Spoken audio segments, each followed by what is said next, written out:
On va accueillir un expert sur le sujet, les ressources des minerais, et certains, dans les technologies qu'on utilise, sont rares, ce qu'on appelle les terres rares.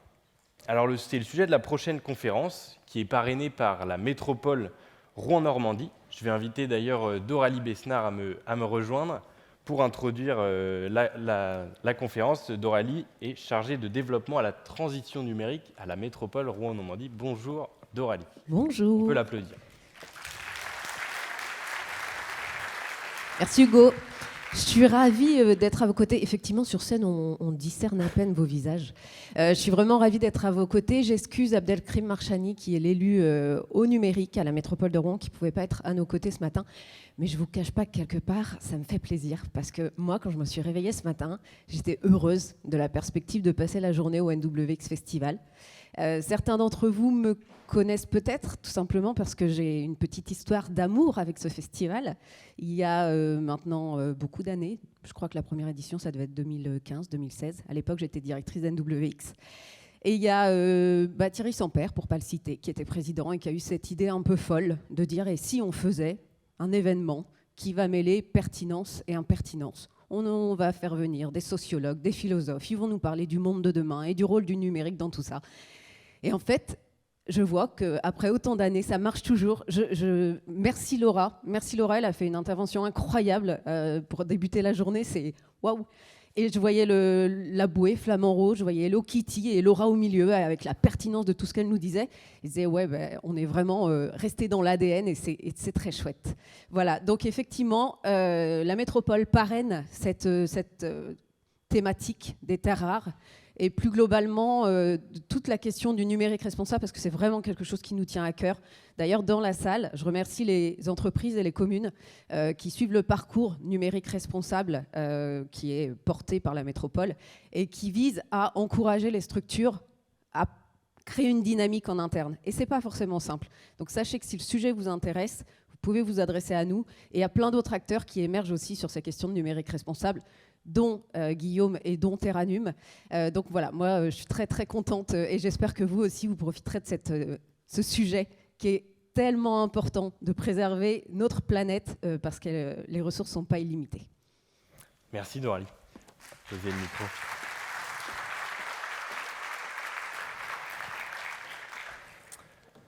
Alors il est consultant en numérique responsable chez Terranum, ambassadeur de l'Institut du numérique responsable, également enseignant sur le sujet et cofondateur de MadeUp.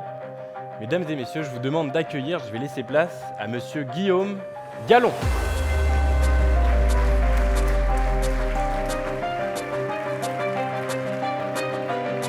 Bonjour à tous. Alors je vais prendre place dans le canapé. On a un canapé plutôt sympathique. Quelle conférence sur l'espace. Alors on va revenir sur un sujet nettement plus terre à terre. On va parler des terres rares. Il y a eu la question qui a été posée. Quelles sont les ressources qu'on a pour partir dans l'espace? Quelles sont les ressources qu'on a pour avancer? Et effectivement, on va revenir sur un basique assez simple et qui nous intéresse, les terres rares. Et la conférence, on l'a nommée Terres rares, société sur recharge, parce qu'on est arrivé à un moment de notre société où il y a un certain nombre de questions à explorer, aussi bien à la surface du globe. Et cette exploration qui va nous amener jusqu'en Chine, jusqu'en Australie, jusqu'à l'autre bout du monde, eh ben, elle va nous reconduire vis-à-vis de nous-mêmes pour nous poser les bonnes questions de cette société qu'on est en train de construire et de ces usages de toutes ces technologies qu'on utilise au quotidien qui nous font rêver, qui sont tout aussi questionnantes que ce qu'elles peuvent nous envoyer dans des imaginaires comme ceux qu'on a. Ce que je vous propose, c'est qu'on puisse lancer peut-être les quelques images que je vous ai préparées aujourd'hui et introduire ce sujet des terres rares. Parce que sur les terres rares, on nous dit beaucoup de choses, mais on nous dit tout et on nous dit rien. C'est Dutronc qui nous chantait dans les années 60. Bah, finalement, aujourd'hui, on n'a pas beaucoup avancé. Les terres rares, j'allais dire au scandale, vous allez découvrir que ce ne sont ni des terres et qu'elles ne sont pas rares. Et alors éventuellement, ouais, on peut peut-être passer sur le slide d'après et puis peut-être le suivant aussi. Ces terres rares, elles sont Donc elles ne sont pas rares, mais par contre elles sont devenues stratégiques aujourd'hui. Et elles sont devenues stratégiques parce que c'est ces terres rares qui conditionnent la 4e phase de la révolution industrielle. Alors vous avez tous connu, on vous a tous expliqué la révolution industrielle autour du charbon, l'avènement des machines à vapeur, de la locomotion, qui avait des contraintes, ça polluait, c'était pas très très efficace. On a trouvé le pétrole, une autre source. On a développé une 2e, une 3e phase de la révolution industrielle. Et aujourd'hui, on en est à l'ère des technologies. Et aujourd'hui, pour faire tourner ces technologies, on n'utilise plus trop de charbon, plus trop de pétrole, quoique. On reviendra dessus, mais aujourd'hui, pour créer cette révolution technologique, on a surtout besoin de ces terres rares. Et c'est pour ça que c'est une ressource qui est devenue stratégique. Ces terres rares, on en trouve partout. On en trouve partout à la surface du globe. Elles ont des noms un petit peu barbares. On parle de néodyme, de cérium, d'europium. Alors, je vous passerai les noms, on ne fera pas un cours de chimie ce matin. Mais par contre, on va regarder pourquoi est-ce qu'elles sont essentielles, comment est-ce qu'on les exploite, ce qu'elles sont vraiment, et puis toutes les questions qu'elles vont générer, toutes les questions qu'elles vont engendrer autour de cette 4e révolution industrielle qui pourrait nous permettre d'aller dans l'espace, qui pourrait nous permettre d'aller plus loin si on arrive à bien les maîtriser. Alors, ouais, ces terres rares, on va les retrouver à peu près partout. C'est ça qui est assez impressionnant. Donc elles ne sont pas rares. On en a partout à la surface du globe. On a plus de terres rares sur la surface du globe que de cuivre ou que de zinc. Ah bah nickel, merci. Ces terres rares ne sont pas rares. Elles sont stratégiques et surtout on les retrouve quasiment partout. On les retrouve dans le médical. Le néodyme, on l'utilise pour faire les aimants de l'IRM. On utilise également ces aimants dans tout ce qui est énergie renouvelable, dans toutes ces éoliennes, et plus particulièrement dans les éoliennes là, qu'on met en mer. On a énormément de terres rares dans ces équipements-là. On va les retrouver également dans nos objets connectés, dans nos smartphones, dans nos perceuses sans fil, dans nos baladeurs, dans tous ces équipements qui équipent notre quotidien aujourd'hui. Et puis on va les trouver, alors en proportion un petit peu moindre, mais on les retrouve également dans la transition qu'on a sur le transport au travers des véhicules électriques, au travers de certaines batteries, au travers notamment de certains moteurs électriques, pas tous. On fait toujours cet amalgame de penser que les terres rares sont essentielles aux véhicules électriques. C'est le cas, mais pas de manière aussi prépondérante qu'on peut l'imaginer. Et chose qu'on ne sait pas aussi, c'est que ces terres rares, on les utilise dans les pots catalytiques. Parce que ce que je ne vous ai pas dit, c'est que ces terres rares, c'était des métaux de la famille des lanthanides. Alors vous avez les sigles scientifiques en bas, et puis on a essayé de vous rattacher quelles étaient les terres rares qu'on retrouvait dans les différentes technologies, qu'on retrouve également dans les technologies de l'armement, et plus particulièrement des radars. Et ce qui va être intéressant sur ces terres rares, c'est qu'on comprend très vite pourquoi elles sont devenues stratégiques. Santé, armement, déplacement, transition énergétique. Étrangement, c'est ces sujets-là qu'on évoque au journal de 20 heures, qu'on évoque dans les entreprises qui conduisent justement la transformation économique du pays, qui conduisent la transformation économique du monde. Et c'est une des raisons pour lesquelles les terres rares, c'est important d'en parler, parce que c'est de là où tout part, et c'est là où il faut pouvoir solutionner les problématiques qui y sont associées. Ce que je ne vous ai pas dit, c'est que ces terres rares, donc une famille des lanthanides, qui sont des métaux. Alors ce n'est pas des terres, c'est des métaux. Elles ne sont pas rares, elles sont plutôt abondantes. On aurait pu plutôt les appeler des terres stratégiques. Ce n'était pas le cas parce qu'à l'époque, alors il y a plus d'un siècle, quand on a commencé à les découvrir, elles étaient en vrac, elles avaient ce côté poussiéreux, et on a mis du temps à les dissocier, à les identifier les unes à côté des autres. Et par contre, on a découvert que dans cette famille, on retrouvait à peu près les mêmes propriétés. Et les grandes propriétés que vous pouvez retenir sur les terres rares, sur les 17 éléments qui composent ces terres rares, c'est que ça permet de polir la surface des vitres. Donc sur tous nos smartphones, aujourd'hui, on utilise des terres rares pour pouvoir polisser les écrans. C'est aussi ces terres rares qui vont nous permettre de créer les couleurs fondamentales qui nous permettent d'avoir des écrans couleurs sur nos postes de télévision, sur nos smartphones, sur nos équipements d'IRM. Donc également très utile dans ces aspects-là. Donc surfaçage, couleur, on a de la catalyse, et puis surtout, on va créer des aimants avec ces terres rares. Et la particularité de ces aimants, c'est qu'ils sont très puissants. Donc ça nous permet de les réduire à l'essentiel. C'est ce qui nous a permis de miniaturiser les équipements électriques et électroniques des années 80 dans des choses qui tiennent dans notre poche aujourd'hui, qui les rendent mobiles, qui les rendent transportables et qui nous ont conduit jusqu'à transformer notre société numérique telle qu'on la connaît aujourd'hui. Alors quand on regarde ces terres rares, premier sujet, c'est qu'on en a partout, et c'est devenu stratégique parce qu'on a conditionné notre transition sur ces terres rares. Le deuxième sujet, ou la deuxième problématique qu'on peut évoquer ensemble, c'est de regarder qui produit des terres rares. Alors jusque dans les années 90, on avait deux grands producteurs de terres rares dans le monde. On avait les États-Unis et la Chine. Et en 90, patatras, les États-Unis ont décidé de fermer leur grande mine sur une montagne qui s'appelle Mountain Pass. Ils avaient une mine qui était plutôt importante. Et dans les années 90, ils l'ont fermée. Ils se sont dit, on est dans une ère de paix, on est dans une ère économique qui est plutôt stable. On investit dans la mondialisation et puis on va donner la main aux Chinois pour pouvoir produire ces fameuses terres rares. Il se trouve qu'on a un certain nombre de mines en Chine qu'on sait exploiter, sur lesquelles la concentration est plutôt importante. Et aujourd'hui, en fait, on découvre que 61% des terres rares sont exploitées par la Chine, donc à peu près les 2/3. Et pire que ça, parce que les Chinois sont pas bêtes, plutôt que de revendre des matériels bruts au reste de l'industrie, ils le valorisent, et donc ils raffinent ces terres rares. Et aujourd'hui, plus de 90%, 87% des terres rares raffinées dans le monde sont à la main des Chinois. Alors vous me direz, jusque-là, pas trop de soucis, on s'entend bien avec les Chinois, ils nous fournissent tout le matériel électronique qu'on souhaite, si ce n'est qu'on a créé une dépendance. Alors je ne parlerai pas de dépendance saine ou malsaine, mais en tout cas, à partir du moment où on a un critère de dépendance, on a un sujet à traiter, on a une question de souveraineté à se poser, d'autant plus que si on regarde les chiffres de manière un petit peu plus précise et un petit peu plus égocentrée sur notre sujet européen, aujourd'hui 98% des terres rares qu'on utilise dans nos industries sont sous dépendance chinoise. Donc ça, c'était le premier constat que je voulais vous partager. Le suivant, alors qui est peut-être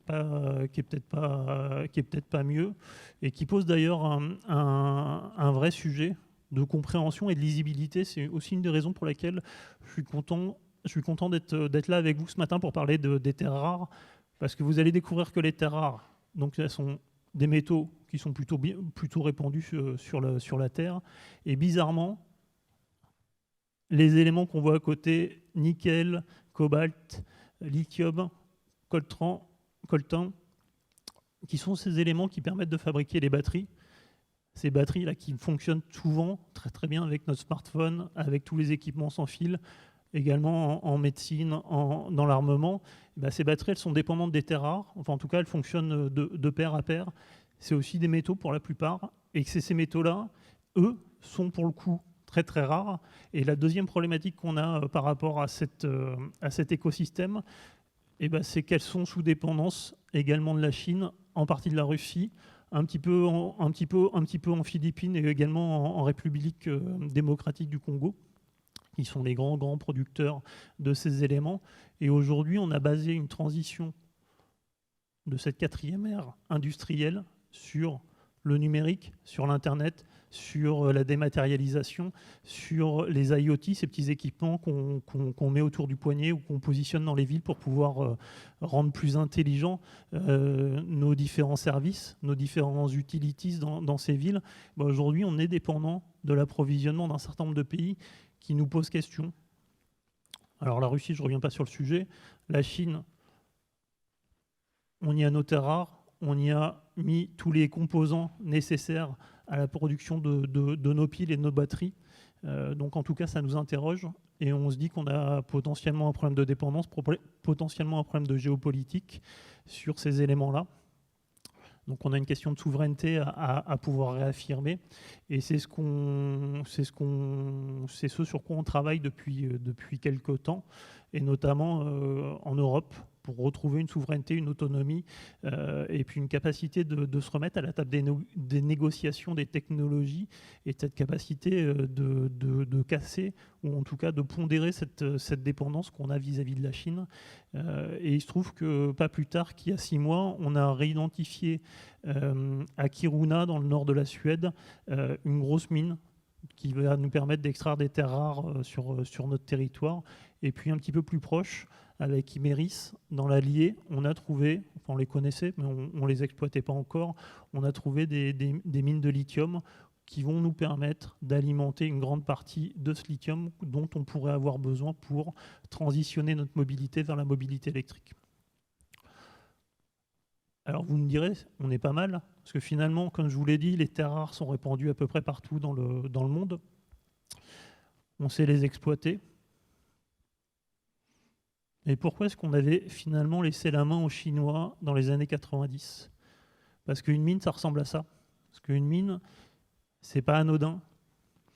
On a beau nous expliquer, d'ailleurs, sur le territoire français, qu'on va faire des mines propres. On essaye de rassurer ce que pourrait être une mine du futur.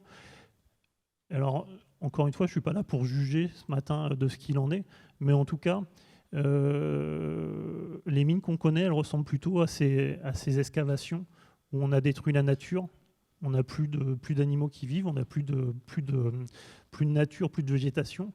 Et puis surtout, la mine propre aujourd'hui n'existe pas. Et que c'était bien une des raisons pour lesquelles les mines de terres rares aux États-Unis avaient fermé. Pour 2 raisons. La première, parce que le coût d'exploitation était important, mais surtout l'impact environnemental avait été désastreux. Et il a fallu d'un incident sur le territoire américain pour qu'on ferme la mine de Mountain Pass. Alors pour comprendre un petit peu cette problématique de l'exploitation des terres rares, je vous ai mis quelques chiffres autour de ce graphique. Les terres rares, alors c'est un truc qui est compliqué. Donc elles ne sont pas rares, c'est des métaux, ça vous avez bien compris. Le truc qui est un petit peu particulier avec les terres rares, c'est que quand on les trouve, elles sont toutes ensemble. Je vous ai dit qu'il y en avait 17. Quand on trouve les terres rares, on en trouve 17 à peu près dans la même zone. Donc ça, la première complexité, ça va être de pouvoir les distinguer les unes au regard des autres. Et puis la deuxième difficulté, c'est que ces terres rares, elles sont souvent accompagnées d'éléments comme l'uranium. Et alors ça peut être un avantage, on peut se dire que c'est plutôt cool, on va faire une mine et puis on va trouver des terres rares qui vont nous permettre de construire nos appareils médicaux, qui vont nous permettre de construire notre armement, qui vont nous permettre de construire notre numérique. Et puis qui vont aussi nous permettre de trouver un petit peu d'uranium, sait-on jamais, on pourra en avoir besoin dans nos centrales nucléaires. Donc ça, c'est plutôt sympa. Ce qui est un petit peu plus compliqué, c'est que pour pouvoir dissocier ces matériaux, on va utiliser des produits chimiques, on va utiliser de l'eau, on va rincer cette poussière pour pouvoir la précipiter. Et quand on exploite des terres rares, on génère à peu près, pour 1 tonne de terres rares produites, jusqu'à 1,4 tonnes de produits chimiques. On a balancé dans le processus jusqu'à 200 mètres cubes de produits acides qui vont venir polluer l'eau propre, parce qu'évidemment on prend de l'eau de rivière pour pouvoir rincer ces éléments-là, et on va créer de la pollution directe dans ces mines de terres rares. Et c'est ce qui s'est passé à Mountain Pass dans les années 90. Alors j'ai plus la date précise, 91, 92. C'est qu'il y a eu un déversement d'une quantité d'eau assez importante qui s'est échappée de la mine, qui était hautement radioactive et qui est venue polluer les environs de la mine. Et quand les Américains ont découvert ça, ils ont fermé leur mine et ils ont laissé la main aux Chinois, parce que ces dernières années, on n'a pas été très très regardants, nous en tant qu'Occidentaux, sur l'impact qu'avaient nos technologies, ce qu'on utilise, sur l'environnement. J'allais dire loin des yeux, loin du cœur. On a laissé nos mines à Baotou, par exemple, en Mongolie centrale. Ça a arrangé tout le monde. Il n'y avait pas grande population. En tout cas, les populations étaient plutôt paysannes, donc elles n'étaient pas très connectées au reste du monde. Et ce qu'on a oublié de se dire sur l'exploitation de ces terres rares, c'est qu'aujourd'hui, quand on mesure la radioactivité en Mongolie, sur ces zones d'exploitation de ce qui nous permet de construire nos smartphones ou nos technologies, on mesure une radioactivité qui est jusqu'à 35 fois plus élevée que la normale. Alors que quand on va à Tchernobyl la mesurer, on est à 14 fois le taux de radioactivité excusez-moi, mesuré de manière normale. Donc aujourd'hui, l'exploitation de ces terres rares, elle est stratégique, elle est nécessaire, elle est indispensable. Et quand je vous dis ça, moi je suis un technophile accompli. Mais en tout cas, je pense que c'est important de pouvoir regarder effectivement la question des ressources, ce qu'elles nous coûtent, quels en sont les impacts, et surtout qu'on puisse se poser la question de savoir est-ce qu'on pourrait faire mieux, est-ce qu'on pourrait faire différemment. Et c'est tout l'enjeu de l'exploration qu'on peut se poser. La première question, alors un point que je ne vous ai pas évoqué, mais qu'on va quand même évoquer ensemble. On a parlé des problèmes de géopolitique, de la dépendance qu'on avait vis-à-vis des pays qui étaient les producteurs et les raffineurs de ces terres rares, qui étaient les producteurs et les raffineurs et les créateurs des batteries du monde d'aujourd'hui. Alors il se trouve que, j'allais dire, il y a certains territoires, la Chine pour ne pas les citer, qui ont été assez futés, qui ont flairé le filon et qui ont su investir sur ces filières-là pour justement créer cette dépendance, créer cette influence politique, créer cette influence économique. L'autre problème de dépendance, problème environnemental, je ne reviendrai pas dessus. Bon, je pense qu'on en a suffisamment parlé pour ce matin. Et puis on a aussi un troisième problème très simple, c'est que la grande partie du lithium qu'on utilise aujourd'hui dans nos batteries, on le trouve principalement au Congo. Et sur cette image, on voit ce qui se passe dans ce pays. On a des problèmes pour se nourrir, on a des problèmes pour pouvoir avoir de l'argent pour pouvoir subvenir à ses besoins au quotidien.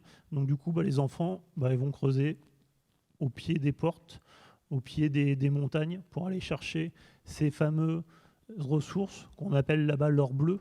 Et je pense que l'image est suffisamment parlante. Et ça aussi, il faut qu'on le regarde. Je vous invite à regarder, il y a eu 2 documentaires sur Arte ces derniers temps qui présentent le sujet de manière assez complète, mais vous imaginez bien que ça a des impacts sur la vie de ces mineurs, sur la pollution et sur les conditions d'exploitation de ces mines qui ne sont pas toujours très sûres, qui vont créer également de la pollution du sol, des eaux, et puis créer des impacts d'un point de vue social et sociétal assez importants, parce qu'évidemment, s'il y a un trésor au fond du jardin, vous pouvez imaginer que les voisins d'à côté vont aussi vouloir en récupérer une partie. Alors vous me direz, on a quelques enjeux géopolitiques, environnementaux, sociétaux, mais finalement, aujourd'hui, on pourrait peut-être raisonner différemment. On pourrait peut-être se dire que nos déchets sont des ressources à part entière. Alors, force est de constater, c'est que jusqu'à présent, on n'a pas été très très doué. Je vous ai mis une image d'une des décharges qu'on trouve. Il y en a quelques-unes comme ça qui sont assez géantes, dans lesquelles on va retrouver tous ces smartphones qu'on a remplacés un petit peu trop rapidement, tous ces ordinateurs qu'on a mis à la poubelle sans se demander si on était capable de les réparer, de les réutiliser, de les redistribuer. Ces équipements, aujourd'hui, ils contiennent des terres rares, ils contiennent des métaux qui sont parfois précieux.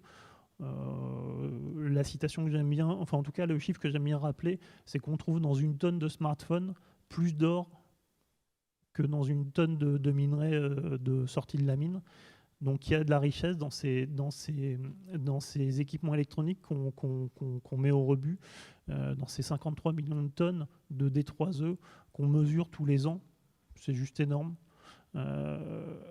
Et aujourd'hui, on pourrait peut-être travailler le sujet un petit peu différemment. C'est ça que je voulais pouvoir introduire avec vous. C'est un sujet d'ailleurs qui va être traité ce matin sur comment est-ce qu'on peut recycler ces matériaux qui sont si précieux, qui nous ont coûté si cher. Alors, pas toujours en termes d'argent, mais qui nous ont coûté si cher en termes d'empreinte sociale, en termes d'empreinte environnementale, pour pouvoir les sortir, pour pouvoir les excaver, pour pouvoir les mettre dans nos composants. Aujourd'hui, force est de constater qu'on ne recycle à peu près qu'1% des terres rares qu'on a dans nos équipements. Alors on a 1% de recyclage de nos terres rares dans nos équipements pour une raison très simple, c'est qu'il y a très très peu de terres rares dans chacun de nos équipements. Tout à l'heure, je vous ai dit qu'on les utilisait pour pouvoir faire les petits pixels qui nous donnent la couleur sur nos écrans, pour surfacer l'écran, pour pouvoir créer le haut-parleur ou le micro de notre smartphone. Mais on n'a besoin que de quelques pouillèmes de grammes de ces terres rares dans nos équipements. Donc du coup, c'est assez compliqué de récupérer ces équipements, de les casser, de les broyer, de récupérer ces terres rares, parce que le modèle économique est compliqué. La désassociation de ces terres rares dans les équipements est compliquée. Et en tout cas, aujourd'hui, on mise beaucoup.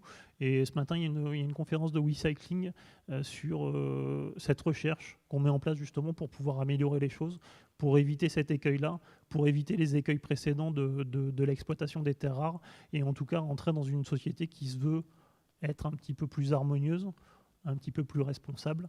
Je pense que c'est un sujet qu'on a dû aborder, c'est un sujet qui est devenu à la mode, celui du numérique responsable, et il l'est notamment pour cette raison-là, parce qu'on est tous dépendants de l'exploitation de ces terres rares, de ces métaux précieux qui nous permettent de créer nos batteries, et que le cycle de vie, en tout cas aujourd'hui, il est important de le traiter à la fin. Et tout à l'heure, on parlait d'exploration. On est allé jusqu'aux mines de Baotou pour l'excavation de ces terres rares. Là, on peut aussi refaire cette exploration vis-à-vis de nous-mêmes. Est-ce qu'on a besoin de changer nos équipements aussi souvent qu'on le fait? Est-ce qu'on a besoin d'autant d'équipements électroniques qu'il en est nécessaire? C'est cette exploration-là, toute personnelle, toutes liées à votre modalité de consommation, à vos usages du numérique, qu'on a introduit au travers d'autres disciplines, et ça ne sera pas le sujet de ce matin, mais qui sont celles justement du numérique responsable. Et quand je dis tout ça, je ne dis pas qu'il ne faut pas exploiter les terres rares, parce que comme vous l'avez vu, c'est parce qu'on a du néodyme qu'on peut avoir des IRM, et c'est parce qu'on a des IRM qu'on arrive à soigner de manière plus intelligente et plus efficace que ce qu'on pouvait le faire il y a quelques années. Alors première solution, c'est déjà changer nos comportements. Deuxième solution, parce qu'on a toujours des idées, on est des grands fans de se dire il n'y a pas de problème, on va regarder à côté comment ça se passe. Alors il y a un truc qu'on a découvert il n'y a pas si longtemps que ça, qui s'appelle, alors c'est un nom barbare, je suis désolé, je vais le dire une fois, c'est les nodules polymétalliques. Alors les nodules polymétalliques, c'est un truc très bête, c'est un truc qui ressemble à j'allais dire une balle de golf, plutôt une balle de tennis. C'est du métal. Et la particularité de ces métaux, c'est qu'on va les trouver à la surface du globe. On va les trouver à la surface du globe au fond des océans. Et les zones tachées sombres, c'est les zones où on va trouver ces nodules polymétalliques. On en a un petit peu parlé l'année dernière pendant l'Ocean Summit, pendant la journée dédiée du développement durable lié à l'océan, parce qu'on s'est posé la question de savoir s'il fallait, maintenant qu'on avait un petit peu saccagé, j'allais dire, la surface du sol, avec les mines que je vous ai présentées, si c'était une bonne idée d'aller au fond des océans, chercher ces nodules polymétalliques. En tout cas, c'est un sujet qui est à l'étude. On a des équipes allemandes.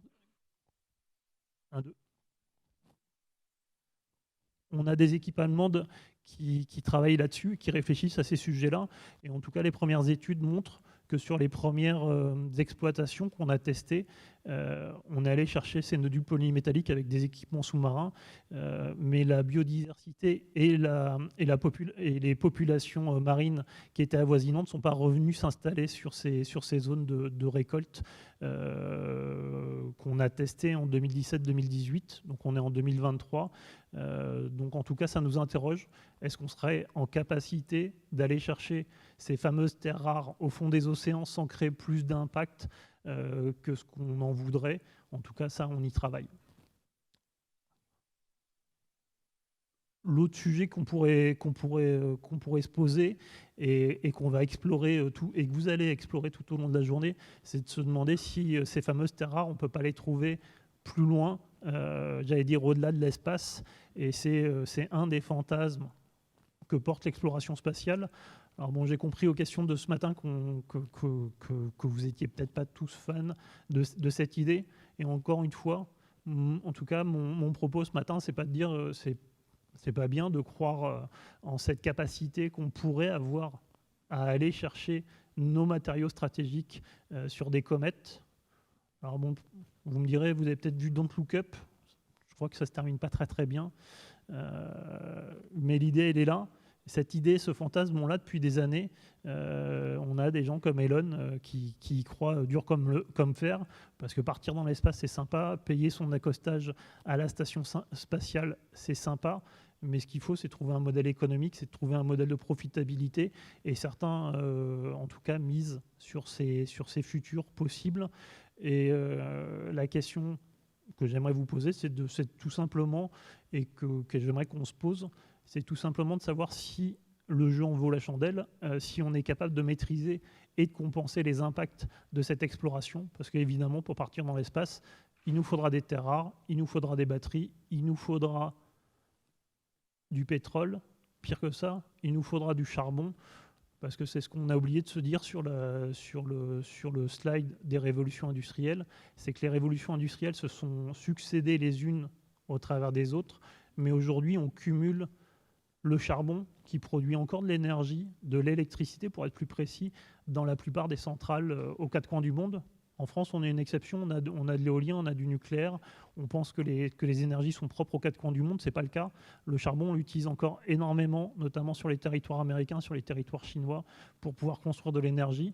Le pétrole reste la dominante dans les énergies qu'on utilise. Et on a additionné ce charbon pour alimenter les data centers, pour alimenter les machines qui permettent d'excaver ces terres rares. Ce pétrole, ces terres rares, aujourd'hui on a, j'allais dire, une triple source, une triple causalité pour pouvoir qui génère des impacts. Et les questions qu'on pourrait être à même de se poser, c'est de savoir si on n'a pas déjà un sujet à traiter sur les ressources qu'on souhaite exploiter au quotidien avant de partir sur une exploration plus lointaine. Est-ce qu'on n'a pas une exploration vis-à-vis de nous-mêmes, vis-à-vis de nos usages, vis-à-vis de la société dans laquelle on veut vivre, vis-à-vis de la planète sur laquelle on veut vivre et c'est la raison pour laquelle ce matin la conférence s'appelait Terres rares, Terre au singulier, société sur recharge, parce qu'on est à la transition des choix qui conditionneront notre vie de demain. Et donc voilà, c'est une question en tout cas que je vous invite à explorer les uns et les autres. Aujourd'hui, on a un certain nombre d'éléments scientifiques qui nous permettent de mieux les comprendre, de mieux les partager. N'hésitez pas à également les partager autour de vous. C'est tout autant de questions de société qui nous semblent importantes. Merci beaucoup.